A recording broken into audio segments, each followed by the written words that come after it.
my God. What did you do to our floors?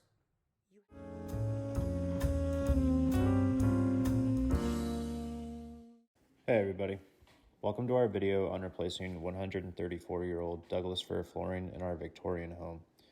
In this video, we will demonstrate how we are preserving and restoring the original flooring while also incorporating new Douglas fir.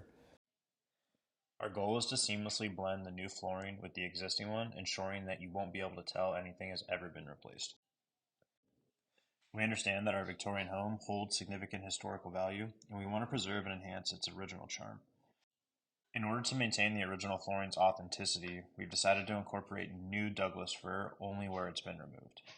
This choice allows us to replace the damaged areas while keeping the overall look and feel intact.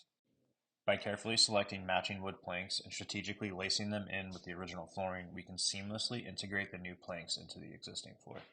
Lacing is a technique that allows us to create a smooth transition between the old flooring and the new planks.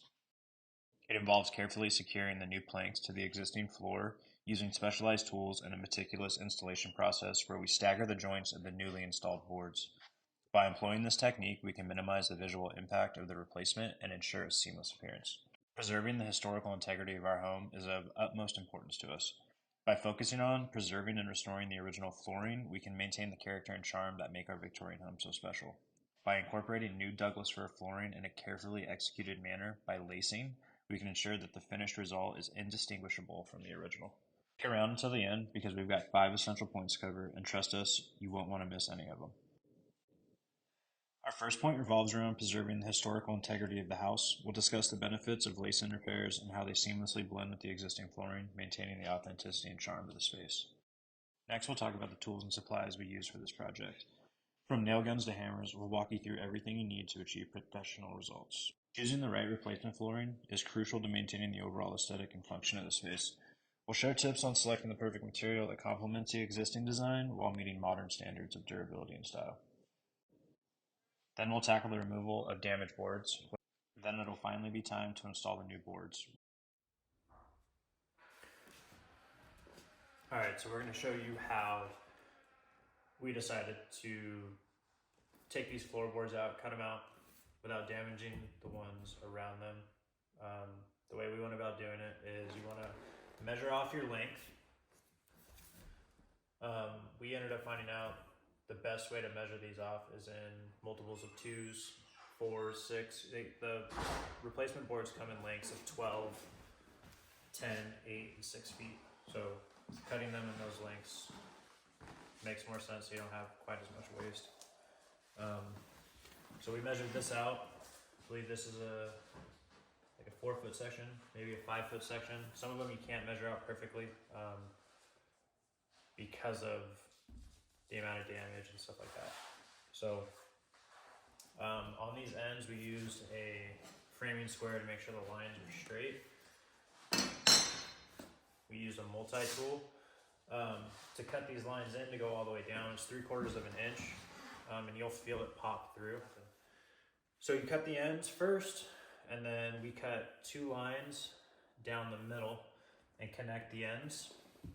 That way we can pull the middle section out because these are tongue and groove. So we can pull the middle section out, and then these two can slide out.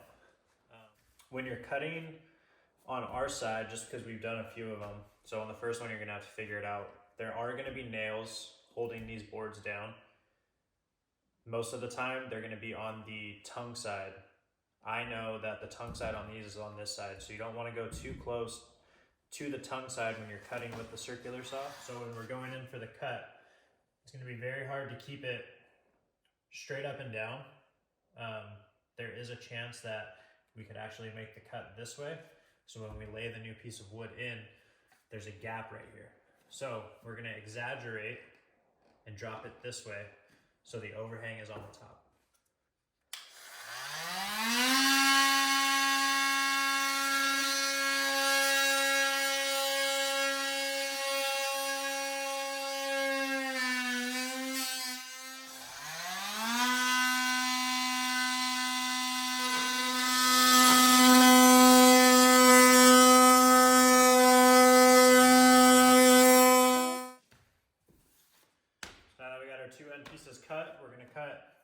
one line all the way down the middle. We won't go all the way to the ends just because I don't want to overshoot it. We'll go as far as we can with the circular saw and then stop, and we'll finish the rest with the multi-tool. So we're going to go one line and then the second line right here, remembering not to try to get too close so we don't hit any of these nails. If we hit a nail, you will see sparks, but I'm going to try to avoid that. So before you start making your cuts with your circular saw, you want to figure out how far down this piece of wood goes. We live in the Midwest, so we have a basement underneath us. So underneath the actual fir flooring is a wood subfloor. So we don't want to cut through that. Some of you on the West Coast, say in California, that don't have basements and you have a concrete slab, you don't want to drop down too far using this and hit that concrete. So you want to set your circular saw. All of them are going to be different. They're usually all right about the same on how to adjust it. But you want to set the depth of your blade to 3/4 of an inch, maybe even slightly higher than that, to avoid any chance of hitting the subfloor, whether it's concrete, wood, anything like that. So we've adjusted ours. So now we're going to cut. When you're doing one like this, you have to do something called a plunge cut. So you're going to have to be very careful. You have to pull back the blade guard, tilt it, and you're slowly going to plunge down until the bed or the table is flat, and then you're going to move forward. Let's get this little ladybug out of our way.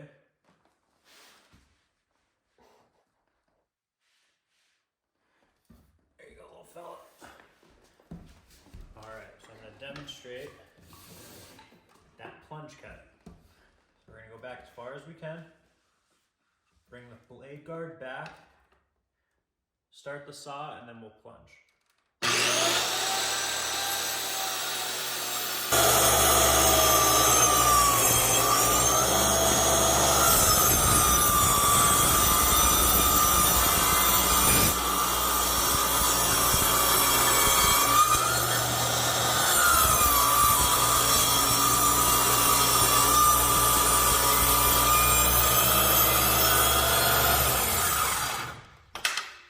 Got the first cut. Now we're going to go right about here and do our second cut.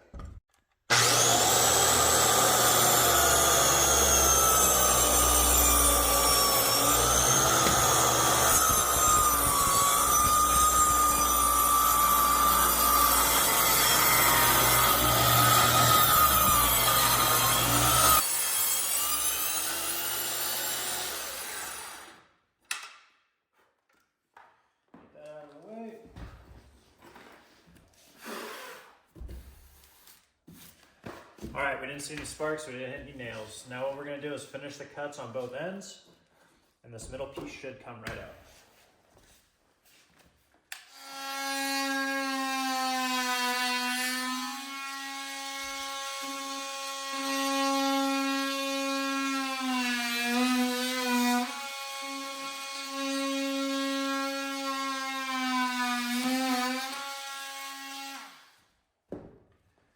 Grab a screwdriver,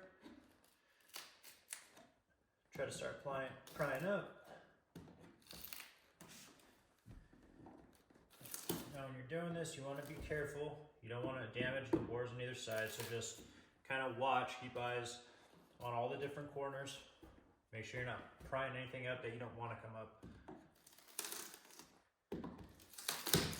Now you can see we didn't go all the way down past 3/4, so it's still kind of stuck in there, but there's enough off that it'll come apart.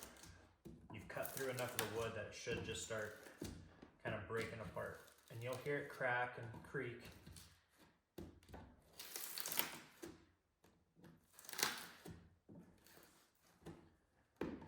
Now these floors, there's no reason to be in a rush. These floors have been here for 134 years. They're not going anywhere. So take your time doing this, because hopefully they can sit here for another 134 years.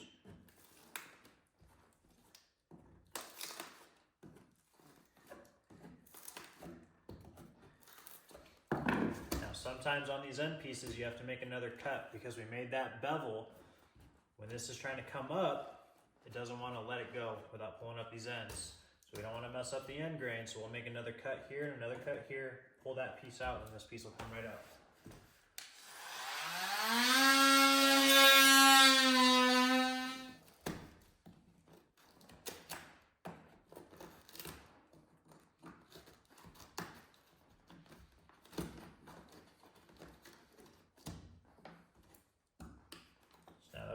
one end out, I might be able to slide it forward.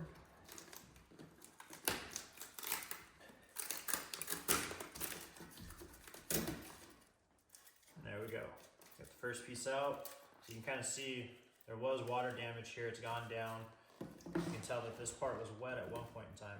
And the wood itself is just very, very brittle. So this is part of the reason why we're tearing out some of this old floor. Now,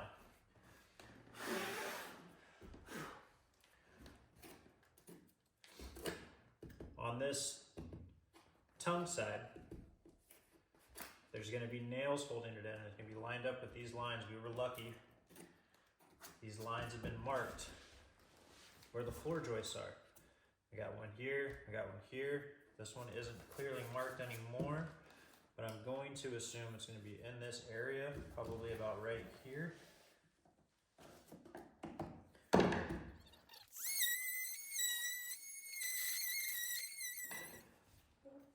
you take your chisel and hammer and start moving this, being very careful. I line the chisel end up right in the crack and very gently tap it out.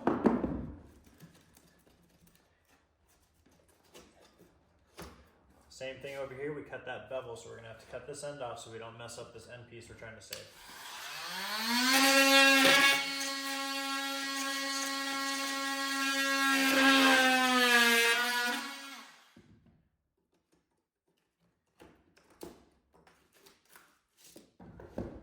Now we just remove this side doing the same exact thing. As you can see, it doesn't take very much. We're trying to avoid ruining or damaging any of the other floorboards.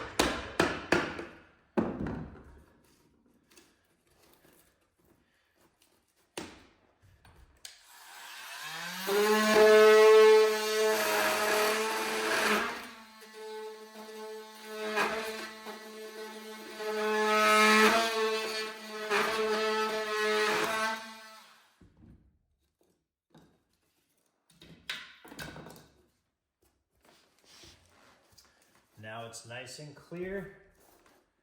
Got the piece out. Now the next step is to make sure we have everything out of the groove and out from underneath the tongue.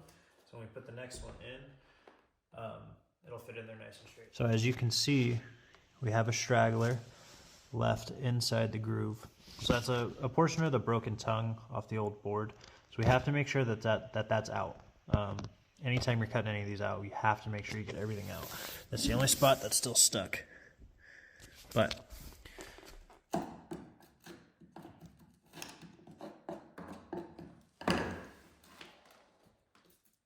all right, gotten it out. We're gonna go clear these pieces out, grab the shop vac, clean everything up, and then we'll be right back. Before we try to start laying anything in, we have to, there's nails on the tongue portion that's holding this part down. Over time, they've walked themselves out. They've been here for 134 years. So they've walked themselves out slightly. So we need to knock these back down so when we lay the new board down, it doesn't pop up, it doesn't cause damage over time, or anything like that. So what we're gonna use is a nail punch. So this is a Stanley nail punch. This is a, it doesn't actually say on here. So this is a Stanley nail punch. Comes in a 3-pack, we're using the largest one. You find the nails, like I said, on ours, it's very easy. They have a mark with these lines. Put it on the very end. And tap it down.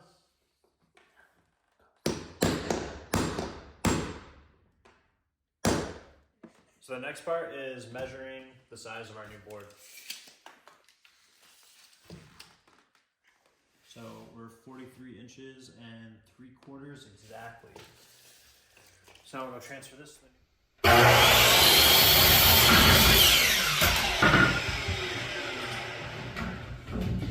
All right, we got our piece cut. Let's go make sure it fits.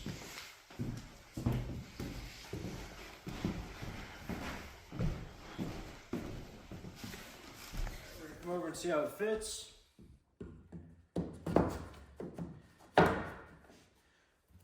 It fits pretty well. Got a little bit of a gap on each side so it can expand and contract a little bit. So like I was stating before, we can't get this guy to sit inside here. It just won't happen. So the first thing we're gonna do is we're gonna flip it over to make sure that the actual side that's supposed to fit in between here will fit. Make sure it's not too large. So it appears like it's gonna fit. Now what we're gonna do is we're gonna cut the bottom portion that'll be touching the subfloor, the bottom portion off of the groove side, and we're gonna cut this whole tongue out. When we cut it out, we're gonna save it so we can put it in here so there isn't an empty void in here that's gonna collapse over time from being walked on. All right, so we got our piece of wood cut, got the tongue cut off and the bottom portion of the groove. Here is our tongue. So we're gonna put the tongue where it should have gone to support this section of wood. Then we're gonna take our newly modified piece of wood and it should drop right in place.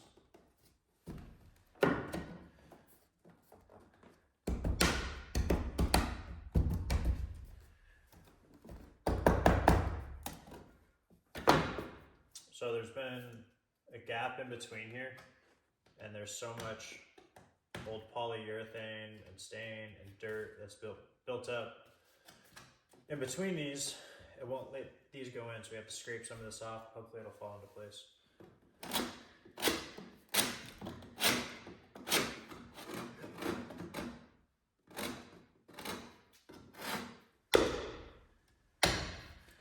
Chunks like that.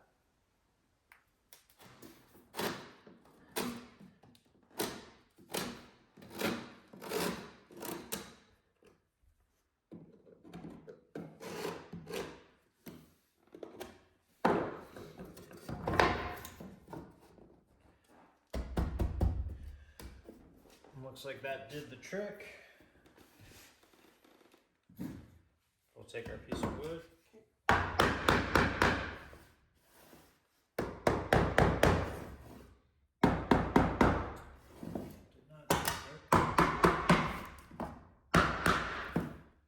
Now we're going to nail it down. Unfortunately, we have to nail it on top because there's no way to get to the tongue to nail it down.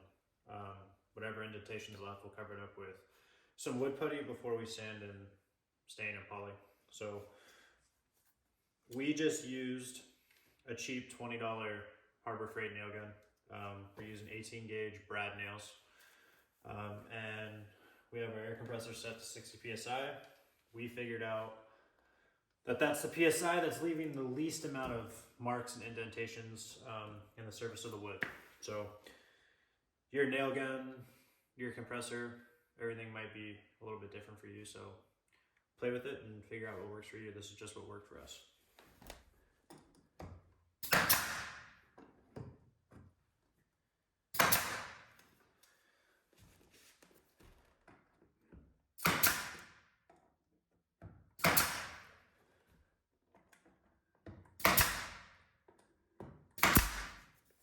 So we put 6 nails in, 2 on each end and 2 in the middle. When you're putting them in on the ends, try to keep them in at least 1 inch to 1.5 inches. Avoid going too close to the edges. Going too close to the edges could result in you splitting or cracking the wood. And the same thing from the ends or the edges. You want to come in at least 1/2 inch to 1 inch for the exact same reason. You want to avoid splitting or cracking the wood.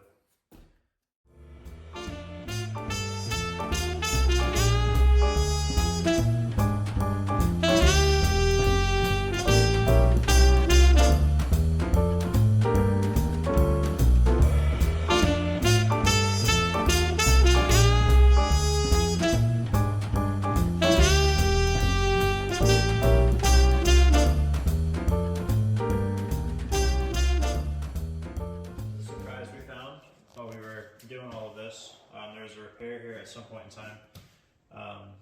We don't want to just lay floor over this, so they put these 2 things here on a joist. So these are 3/4 of an inch. We know that our subfloor is 3/4 of an inch. So we're going to remove these. It'll leave that much of a lip on both sides. We have 3/4 inch plywood we're going to cut and put there and do this properly. That way we don't have a gap underneath here. The floor is supported. We're going to do it right. We're going to fix the mess that they left us. So.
We extend our heartfelt thanks to each and every one of you for joining us on this house restoration journey.